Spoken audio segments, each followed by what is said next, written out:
ಮಂಗಳೂರು ನಗರದ ರಥಬೀದಿ ಮತ್ತು ಪಳನೀರಿನ ಅಂಗಡಿಯಲ್ಲಿ ಪತ್ತೆಯಾಗಿರುವಂತಹ ಮಾದಕ ವಸ್ತು ಮಿಶ್ರಿತ ಚಾಕ್ಲೇಟ್ಗಳನ್ನು ಹೆಚ್ಚಿನ ಪರೀಕ್ಷೆಗಾಗಿ ವಿಧಿವಿಜ್ಞಾನ ಪ್ರಯೋಗಾಲಯಕ್ಕೆ ಕಳುಹಿಸಿದ್ದು ಅದರ ವರದಿಯ ಆಧಾರದಲ್ಲಿ ಮುಂದಿನ ಕ್ರಮ ಕೈಗೊಳ್ಳಲಾಗುವುದು ಎಂದು Mangaluru police commissioner Kuldeep Kumar R Jain ತಿಳಿಸಿದ್ದಾರೆ.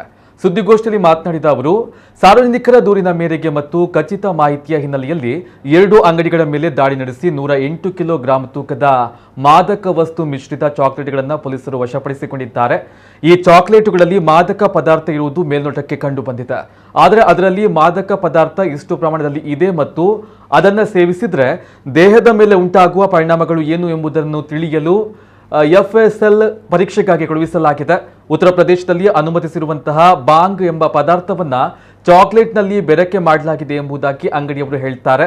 ಆದರೆ ಬಾಂಗ್ ಅಥವಾ ಇತರ ಯಾವುದೇ ಪದಾರ್ಥವನ್ನ ಚಾಕ್ಲೇಟ್ಗೆ ಬೆರಕೆ ಮಾಡುವುದು ಅಪರಾಧ, ಹಾಗಾಗಿ ಕೇಸನ್ನ ದಾಖಲಿಸಲಾಗಿದೆ ಎಂದು ವಿವರಿಸಿದ್ರು. ರಥಬೀದಿ ಮತ್ತು ಪಳನೀರಿನಲ್ಲಿ ಮಾದಕ ವಸ್ತು ಮಿಶ್ರಿತ ಚಾಕ್ಲೇಟ್ ಮಾರಾಟ ಮಾಡ್ತಾ ಇದ್ದ ಬಗ್ಗೆ 2 ಆರೋಪಿಗಳನ್ನ ದಸ್ತಗಿರಿ ಮಾಡಿ ಪ್ರಕರಣವನ್ನ ದಾಖಲಿಸಲಾಗಿದೆ. ಆ ಬಳಿಕ ಮಂಗಳೂರು ನಗರದ ಬಂದರು, ರಥಬೀದಿ ಸೇರಿದಂತೆ ಸುತ್ತಮುತ್ತಲ ಪ್ರದೇಶದ 60ಕ್ಕೂ ಅಧಿಕ ಅಂಗಡಿಯಲ್ಲಿ ಪೊಲೀಸರು ಶೋಧ ಕಾರ್ಯವನ್ನ ನಡೆಸಿದ್ದಾರೆ ಎಂದರು.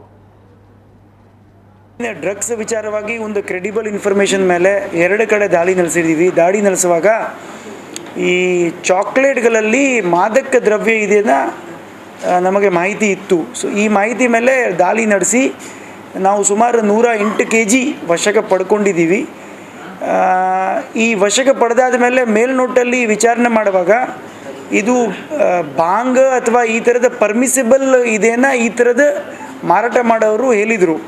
ಸೊ ಈ ವಿಚಾರವನ್ನು ನಾವು ಈಗ ನಮಗೆ ಇನ್ಫಾರ್ಮೇಷನ್ ಪ್ರಕಾರ ಅದರಲ್ಲಿ ಮಾದಕ ದ್ರವ್ಯ ಖಂಡಿತವಾಗಿ ಇದೆ.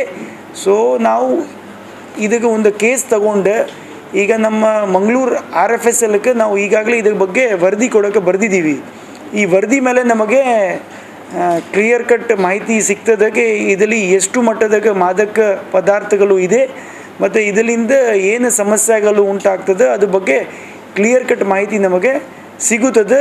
ಅದು ಮಾಹಿತಿ ಮೇಲೆ ನಾವು ಮುಂದಿನ ಕ್ರಮ ಕೈಗೊಳ್ತೀವಿ. ಈಗಾಗಲೇ ಪ್ರಕರಣವನ್ನು ದಾಖಲೆ ಮಾಡಿದ್ದೀವಿ ಮತ್ತು ಅವ್ರಿಗೆ ನೋಟಿಸಸ್ ಮೂಲಕ ಪ್ರಕ್ರಿಯೆಯನ್ನು ಕೈಗೊಂಡಿದ್ದೀವಿ. ಅವ್ರ ಮೇಲೆ ಈಗ ಅಡಲ್ಟ್ರೇಷನ್ ಸೆಕ್ಷನ್ 272, 273 IPC ಕೆಳಗಡೆ ಒಂದು ಪ್ರಕರಣವನ್ನು ದಾಖಲೆ ಮಾಡಿದ್ದೀವಿ. FSL ವರದಿ ಮೇಲೆ ನಾವು NDPS ಕಾಯ್ದೆ ಇದಕ್ಕೆ ಅಳವಡಿಸಬಹುದಾ ಇಲ್ಲ ಗೊತ್ತಾಗ್ತದೆ, ಅದ್ರ ಮೇಲೆ ಕ್ರಮ ಕೈಗೊಳ್ತೀವಿ. ಇವರು ಈಗ ಮೇಲ್ನೋಟಲ್ಲಿ ವಿಚಾರ ಮಾಡುವಾಗ ಇವರು ಉತ್ತರ ಪ್ರದೇಶದಿಂದ ತರಿಸ್ಕೊಂಡು ಇಲ್ಲಿ ಮಾರಾಟ ಮಾಡ್ತಾಯಿದ್ರು.